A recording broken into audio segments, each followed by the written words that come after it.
welcome to the 2014 presidential debate between Republican candidate Matt Verdine and Democratic candidate Steve Shin. I'm moderator Hannah Gowdy. I'm moderator Jonathan Haynes. And I'll be your liberal moderator. My name is Liam Shannon. I'll be asking the first question, and Matt, in recent polls taken by Americans, felt that we should drill for oil domestically to create lower gas prices. This would also free us of the burden of relying heavily on foreign oil importing. What is your stance on the issue? And please elaborate. We need to free up regulation of oil, and especially Alaska. We need to pass the Keystone Pipeline. This will allow for more jobs to be in America, break us from the tyranny of like Saudi Arabia and OPEC overruling our oil control. We need to be competitive on the global scale. This will allow gas prices to decrease, and it will create more jobs in America. As you can see now, the recent drop in gas, that's because of the recent oil production increase in our country. So this makes us more competitive on the global scale, therefore decreasing prices. We need competition. OPEC currently controls almost half the world's oil supply, therefore they can control the market and create the oil prices to artificially rise by decreasing production. So if we become more competitive, this will automatically decrease the price of oil, therefore decreasing gas prices in general, and then it'll create more jobs. And it'll also allow the middle class to have more money on hand and allow it to be more disposable and spend it on other goods that are necessary, such as like food, and it'll make the money be more readily available for people to spend on other stuff like cars too. Well, you were talking about how you want to free up the Keystone pipes in Alaska, and also how that would bring more jobs to the U.S. But you have to think about not all oil comes from a single source, and not all oil comes through that pipe. And much of the oil drilled in the U.S. comes from a process known as fracking, and that creates a potential problem in terms of groundwater contamination, pollution, and while we have we're kind of stuck on the fact that OPEC controls much of the U.S. oil, you're just saying we should drill more oil in the U.S. and you're overlooking the possible potential damages it can do to the environment or to the American population. Instead, you can suggest something more like using a different source of energy, but I don't understand why you don't go that route. You said that OPEC controls U.S. Oil, they control global oil. Second of all, we need to become oil independent first, and then we can start investing in energy that is cleaner and won't lead to issues such as fracking problems. And then also we need to we don't have infrastructure right now for that clean energy. So we have wind out west, however, you could say, oh, that's good for the environment, but doesn't it kill migratory birds? And also you have to look at the Keystone Pipeline. Not all oil is going to go through there. We have offshore oil that we need to free up, and right now we have regulations that are preventing that, and that's stopping job growth and also preventing people from gaining more money because the gas prices are rising because of OPEC's control of the global, not U.S. oil. I understand, but if you're going to talk about jobs, the correct way to go about it would be renewable resources.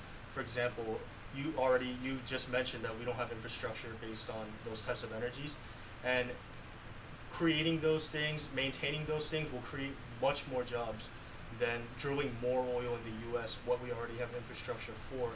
And I think the process of getting our dependence out of OPEC shouldn't be on oil, because increasing our oil consumption, whether it be in the U.S. or in the Middle East, all it's going to do is increase our dependence on oil, and that's not what we're looking for.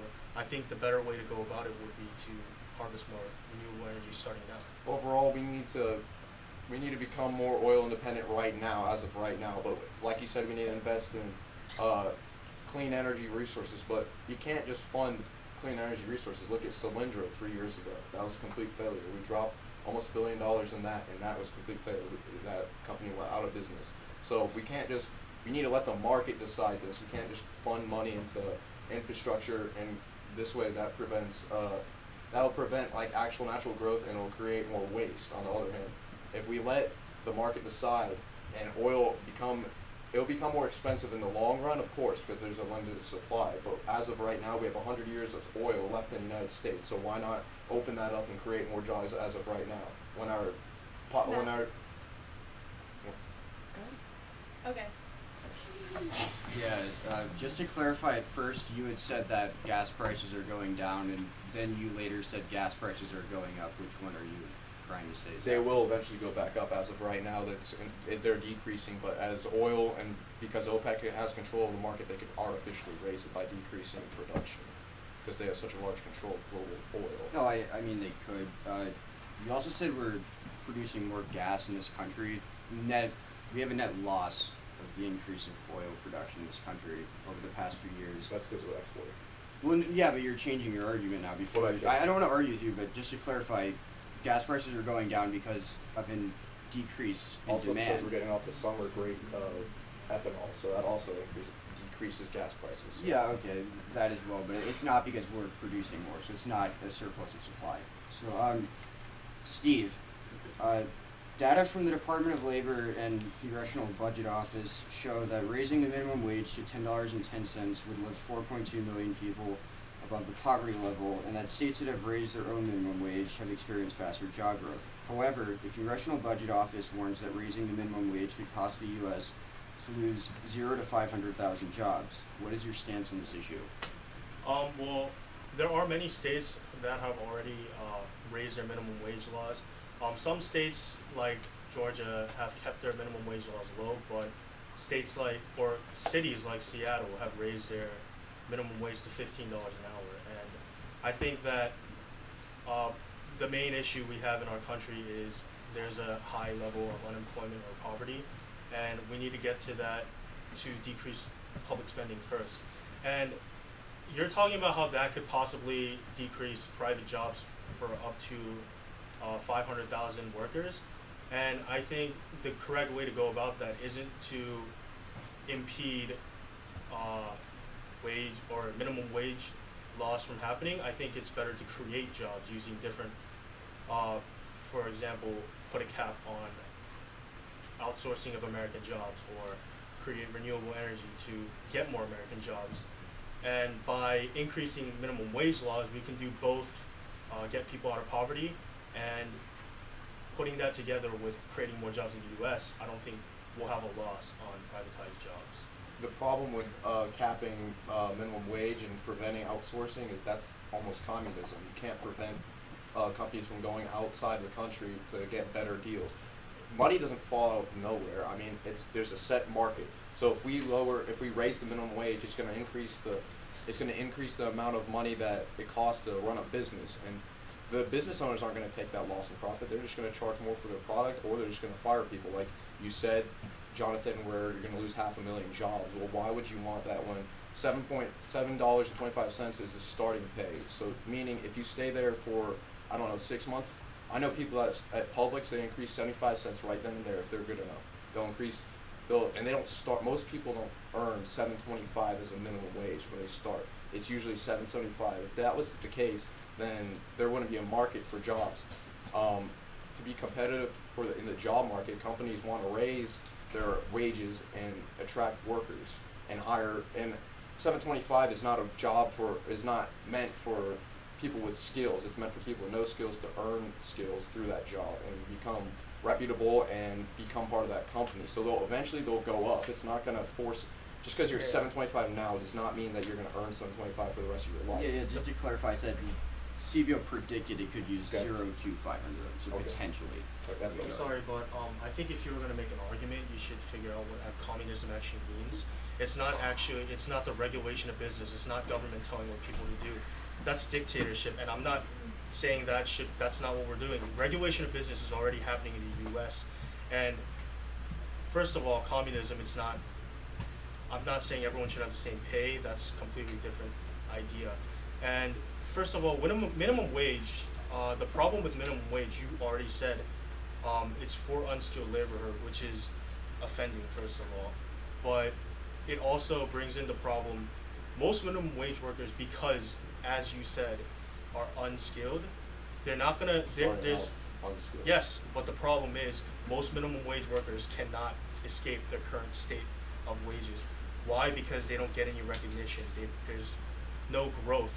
It's either they take that job or they're out. Steve, that's what's great about a free economy. That's why you could switch jobs if you don't like it. So if you are earning $7.25 and you see a store right across the street that's paying $7.50, you could go there. I know that may not be a great increase, but there might be benefits that might be better at that company that's earning that you're giving $7.25. By doing $7.25 doesn't necessarily mean that's all they're getting. They could be getting other benefits too. I never said I'm closing free economy. All I'm saying Well, is you're if we preventing outsourcing. So that yeah, doesn't but that close it. doesn't bring American jobs. Why is it a good thing to have Yeah, but jobs? it raises prices, doesn't it? Won't it raise prices?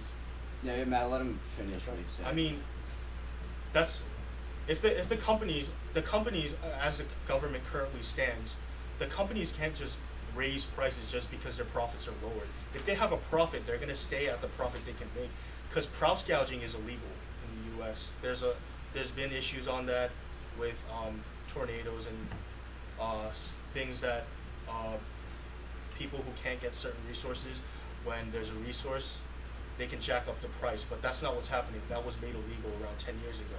So you can't, like, the economy as itself, you can't have businesses raising prices just because their profits aren't as big as it used to be. And to be frank, if we want the economy to start up again, we need to have American people spending American money on American goods, not we don't need to be throwing our money outside So the what would country. you rather have? More people having money or less people having more money? Because that's what you're making it sound like. If you raise minimum wage, there's going to be less people with money earning jobs because there's going to be less jobs available due to increased wages.